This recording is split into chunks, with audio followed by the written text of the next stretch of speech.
Kumuha ng mga balde ang mga tao para patayin ang apoy, ngunit nasira ang mga tubo ng tubig. Naputol ang mga linya ng telegrapo kaya walang komunikasyon ang lungsod. Ilang araw na lang ay iuulat na ng mga unang pahayagan ang tungkol sa sakuna, ngunit sa ngayon, putol ang San Francisco sa ibang bahagi ng mundo. Pinasabog ng mga sundalo ang mga bahay sa pagtatangkang pigilan ng sunog, ngunit kaunti lang ang epekto nito. Mas mabilis na nasusunog ang mga kapitbahayan kaysa sa anumang magagawa. Gumuguho ang lungsod na parang may hukbong dumating dito na may dalang mga kanyan at bomba. Tumungo si Rick sa labas at umakyat sa isang burol.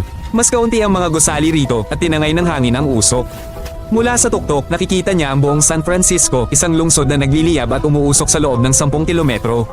Kalaunan, sasabihin ng mga siyentipiko na ang San Andreas Fault ang sanhi ng sakuna at pagkatapos lamang ng lindol na ito ay saka lamang ito sisimulang pag-aralan ng masinsinan. Sa loob ng ilang minuto, isang bahagi ng fault na halos 500 kilometro ang haba ay gumalaw ng husto. Napakabilis na nahati ang lupa kaya nagbago ang mga direksyon ng mga ilog at ang mga kalsada at bakod ay naging pilipit.